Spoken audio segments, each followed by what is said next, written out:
Hello friends, welcome to study with Devbhoomi. Friends, आज की video में सोने से पहले उत्तराखंड जीके का डोज में आपको top 20 MCQs of Uttarakhand GK का पार्ट 7 देखने मिलेगा।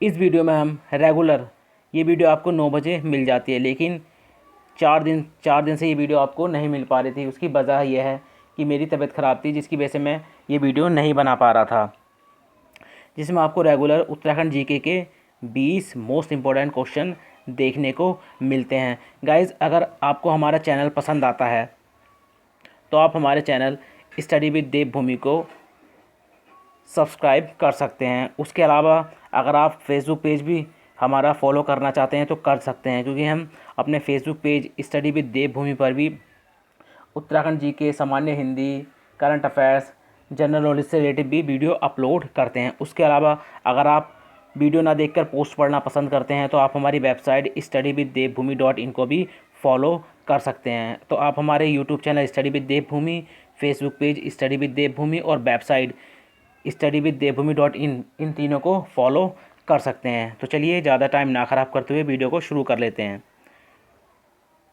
आज का पहला क्वेश्चन है, गढ़गीता संग्राम या घड़ी का नाटक किससे संबंधित है?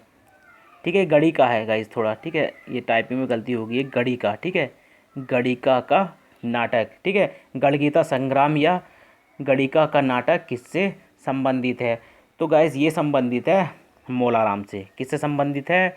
मोलाराम से। देखिए, इस नाटक में मोलाराम ने जो है प्रद्युम्न शाह, ठीक है, प्रद्युम्न शाह के जो भाई थे, ठीक है, पराक्रम शाह। कौन थे इनके भाई? पराक्रम शाह। तो पराक्रम शाह की काली करतूतों का जो है पर्दा फाश किया है, क्योंकि पराक्रम शाह जो था ये ब्लासी, दुराचारी और चरित्रहीन राजकुमार था, ठीक है। तो मौलाराम ने अपनी गढ़गीता संग्राम यानी गढ़िका का नाटक में जो है पराक्रम शाह की काली करतूतों का पर्दा फाश किया है। अगला क्वेश्चन है, राज्य में चतुर्थ विधानसभा चुनाव कब संपन्न हुए? तो देखिए, चतुर्थ विधानसभा चुनाव जो संपन्न हुए थे, ये संपन्न हुए थे 15 फरवरी 2017 को। कब हुए थे? 15 फरवरी 2017 को। अब जो हमारे चतुर्थ विधानसभा, उसके अध्यक्ष कौन है इस टाइम पे? तो प्रेमचंद अग्रवाल। कौन है वर्तमान में? प्रेमचंद अग्रवाल वर्तमान में विधानसभा अध्यक्ष हैं। बात करें प्रथम विधानसभा चुनाव की, तो वो कब हुए थे? वो भी आपको याद होना चाहिए, 14 फरवरी 2002 में। कब संपन्न हुए थे? 14 फरवरी 2002 में। गठन कब हुआ था? 14 से 15 मार्च 2002 को, ठीक है। अध्यक्ष कौन थे प्रथम? यशपाल आर्या। कौन थे? यशपाल आर्या जी। कौन थे? यशपाल आर्या जी। अब देखिए, अंतरिम विधानसभा के जो अध्यक्ष थे उनका नाम भी आपको याद होना चाहिए। कौन थे? प्रकाश पंत जी, ठीक है। जो अंतिम विधानसभा का गठन हुआ था उस टाइम पे, तो उसके अध्यक्ष कौन थे? प्रकाश पंत जी थे, ठीक है। और प्रथम निर्वाचित विधानसभा के अध्यक्ष कौन थे? यशपाल आर्य। द्वितीय विधानसभा अध्यक्ष कौन थे? हरवंश कपूर, ठीक है। और तृतीय के कौन थे? गोविंद सिंह कुंजवाल। और चतुर्थ के वर्तमान में कौन है? प्रेमचंद्र अग्रवाल। अगला क्वेश्चन है, कस्तूरी मृग में सुगंधित कस्तूरी का वजन कितना होता है? तो ये कितना होता है? 30 से 45 ग्राम। कितना होता है? 30 से 45 ग्राम। देखिए, जो कस्तूरी होती है, सुगंधित कस्तूरी, इसका जो यूज़ होता है, इसका यूज़ होता है मिर्गी, ठीक है। इसका यूज़ किस किस में होता है? मिर्गी हो गया, दमा, निमोनिया, ब्रांक्यूरिस, हृदय रोग और टाइफाइड, ठीक है। इन सभी में जो है सुगंधित कस्तूरी का यूज़ होता है। और सुगंधित कस्तूरी जो है केवल नर मृग से प्राप्त होती है, ठीक है। किससे होती है? नर मृग से प्राप्त होती है। कस्तूरी मृग की बात करें, ठीक है, कस्तूरी मृग की, तो उसका वैज्ञानिक नाम क्या होता है? मास्कस काइसोगोस्टर। कस्तूरी मृग का जो संरक्षण हुआ था, कब हुआ था? 1972 में। किस सरकार द्वारा किया गया था? यूपी सरकार द्वारा, ठीक है। यूपी सरकार द्वारा कस्तूरी मृग का जो संरक्षण किया गया था 1972 में किया गया था। अगला क्वेश्चन है, अस्कोट कस्तूरी मृग अभ्यारण्य राज्य के किस जनपद में स्थित है? तो ये स्थित है पिथौरागढ़ में। कहाँ पे स्थित है? पिथौरागढ़ में। इसकी स्थापना कब हुई थी? 1986 में। कब हुई थी? 1986 में इसकी स्थापना की गई थी। अगला क्वेश्चन है, राज्य पुष्प ब्रह्मकमल किस हिमालय क्षेत्र में पाया जाता है? तो ये पाया जाता है लघु हिमालय क्षेत्र में। ठीक है, लघु हिमालय क्षेत्र को किस और नाम से जानते हैं? मध्य हिमालय क्षेत्र के नाम से भी जानते हैं। उसके अलावा हिम का आंचल भी कहते हैं इसको। ठीक है, हिम का आंचल भी इसको कहते हैं। तो तीनों आपको याद होने चाहिए, लघु हिमालय क्षेत्र, ठीक है, या मध्य हिमालय क्षेत्र, या हिम का आंचल। ब्रह्मकमल के वैज्ञानिक नाम क्या है? सोसूरिया अबबे लेटा। ठीक है, ये 4800 मीटर से 6000 मीटर के मध्य पाया जाता है। इसकी विश्व में कुल कितनी प्रजातियां हैं? 210 प्रजातियां हैं इसकी विश्व में। और उत्तराखंड में कितनी पाई जाती हैं? तो 24। कितनी है उत्तराखंड में? 24। किस रंग का होता है ब्रह्मकमल? तो ये भी आपको याद होना चाहिए। किस रंग का होता है? बैगनी रंग का। किस रंग का होता है? बैगनी रंग का। ब्रह्मकमल जो होता है किस रंग का होता है? बैगनी रंग का। इसका स्थानीय नाम क्या है? कौल पदम। क्या नाम है? कौल पदम। महाभारत के वन पर्व में इसको क्या कहा गया है? तो सुगंधित पुष्प। क्या कहा गया है? सुगंधित पुष्प। सुगंधित पुष्प। अगला क्वेश्चन है, राज्य के किस स्थान से हथियारों के शैल चित्र मिले हैं? ठीक है गाइस, ये शैल चित्र थोड़ा टाइपिंग में गलती हो गई है। ठीक है, हथियारों के शैल चित्र प्राप्त हुए हैं। तो गाइस ये हुए हैं किमनी गांव चमोली से। कहाँ से हुए हैं? किमनी गांव चमोली से। अब अगर चमोली की बात करें तो थराली। ठीक है, विकासखंड थराली। विकासखंड थराली। ठीक है, विकासखंड थराली चमोली। तो यहाँ से जो है देखिए हथियारों के शैल चित्र और पशुओं के शैल चित्र प्राप्त हुए हैं। और इन शैल चित्रों का जो रंग है ना वो सफ़ेद है। ठीक है, कैसा है? सफ़ेद। अगला क्वेश्चन है, राज्य में तहसीलदार को प्राचीन में किस नाम से पुकारा जाता था? तो देखिए तहसीलदार को प्राचीन जो नाम था तहसीलदार का वो क्या था? कुलचारिका। क्या बोलते थे? कुलचारिका। अब देखिए कोटपाल, इसको क्या बोलते हैं? गढ़ रक्षक। क्या बोलते हैं इसको? गढ़ रक्षक। और महादंड नायक को सेनापति। क्या बोलते हैं? सेनापति। और अक्षपटलिक को क्या कहते हैं? लेखा परीक्षक। क्या बोलते हैं इनको वर्तमान में? लेखा परीक्षक। क्या बोलते हैं? लेखा परीक्षक। अगला क्वेश्चन है, कौन चंद शासक पहली बार खस राजाओं से पराजित हुआ था? तो ये पराजित हुए थे बीणाचंद। कौन हुए थे? बीणाचंद। खस राजाओं को हराकर पुनः चंद राज्य जो स्थापित किया था वो किसने किया था? तो वो किया था वीरचंद ने। किसने किया था? वीरचंद ने। चंद वंश का संस्थापक कौन है? सोमचंद। कौन है? सोमचंद। अगला क्वेश्चन है, परमार वंश की राजधानी का सही क्रम कौन सा है? तो देखिए परमार वंश की जो सबसे पहले राजधानी थी वो कौन सी थी? चांदपुरगढ़। कौन सी थी? चांदपुरगढ़। चांदपुरगढ़ के बाद क्या बनी थी? देवलगढ़। क्या बनी थी?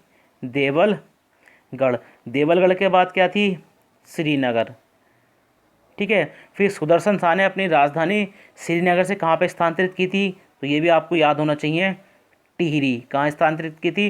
टिहरी। कब की थी? 1815 में। लेकिन आपने इसमें तीन का क्रम याद रखना है। चांदपुरगढ़, चांदपुरगढ़ से देवलगढ़, देवलगढ़ से श्रीनगर। ठीक है, तो हमारा ऑप्शन कौन सा सही है? ऑप्शन सी हमारा सही है। और चौथे की बात करता तो उसके बाद कहाँ पे की गई थी? तो टिहरी। ठीक है, टिहरी कब स्थानांतरित की थी? 1815 में। किसने स्थानांतरित की थी? सुदर्शन शाह ने। बात करें परमार वंश की तो इसके संस्थापक कौन थे इस वंश के? कनकपाल। कौन थे? कनकपाल। कब की थी? 888 ईस्वी में। परमार वंश का जो शासन काल है वो कितना है, 888 से अगस्त 1949 तक। कब तक है, 1949। अब देखिए परमार शासकों को जो सहागे उपाधि मिली थी वो किसके द्वारा मिली थी, लोधियों के द्वारा। किसके द्वारा मिली थी, लोधियों के द्वारा। उसके अलावा शाह उपाधि धारण करने वाला प्रथम शाह शासक कौन था, तो बलभद्र शाह। ठीक है, प्रथम शासक कौन था, बलभद्र शाह। अगला क्वेश्चन है, केंद्र सरकार ने वीर चंद्र सिंह गढ़वाली पर एक डाक टिकट कब जारी किया था, तो ये जारी किया था 1994 में। कब जारी किया था, 1994 में। इनका संबंध जो है वो पेशावर कांड से है, जो 23 अप्रैल कब हुआ था, 23 अप्रैल 1930 में हुआ था। ठीक है, पेशावर कांड कब घटित हुआ था, 23 अप्रैल 1930 में घटित हुआ था। इसमें कारण क्या था, निहत्थे अफगान स्वतंत्रता सेनानियों पर जो है गोली चलाने से मना कर दिया था। किसने, वीरचंद्र सिंह गढ़वाली और इनके जो साथी थे। अब ये किस राइफल से संबंधित है ये भी काफ़ी पूछा जाता है, तो 2/19 गढ़वाल राइफल से जो थे ये संबंधित थे। इन्होंने कितने वर्ष जेल काटी थी इसके लिए, 11 वर्ष, 11 वर्ष 3 माह, 11 वर्ष 3 माह 18 दिन। अगला क्वेश्चन है,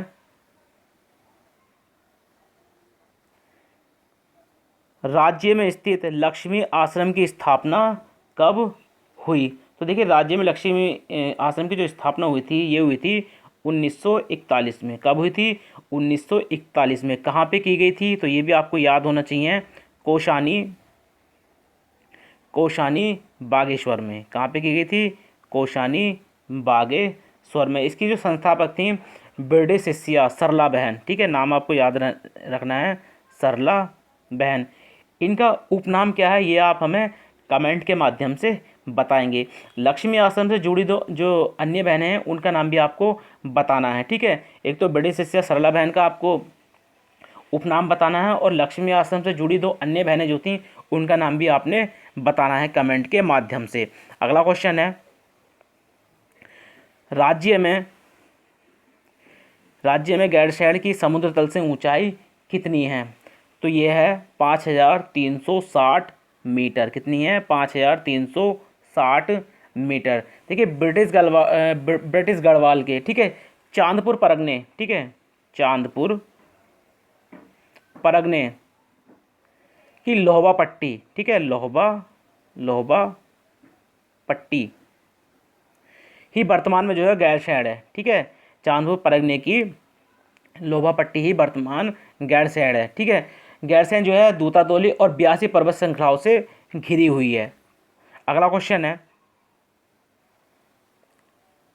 राज्य के कितने जिले चीन को स्पर्श करते हैं, तो कितने जिले चीन को स्पर्श करते हैं, तो ये करते हैं 3 जिले। कौन कौन से हैं, पिथौरागढ़, चमोली, उत्तरकाशी। तो 3 जिले जो हैं ये चीन को स्पर्श करते हैं। अब इसमें जो पिथौरागढ़ है, ठीक है, पिथौरागढ़ सर्वाधिक लंबी अंतर्राष्ट्रीय सीमा बनाने वाला जो है जिला है। नेपाल और चीन दोनों से, याद रखेंगे, नेपाल व चीन से सर्वाधिक सीमा जो है पिथौरागढ़ की है। ठीक है, उसके अलावा बात करें, देखिए एक एक करके देख लेते हैं, थोड़ा सा रिवीजन हो जाएगा। नेपाल, ठीक है, नेपाल को कितने जिले स्पर्श करते हैं, उत्तराखंड के 3, चीन को 3, यूपी को 5, हिमाचल प्रदेश को 2।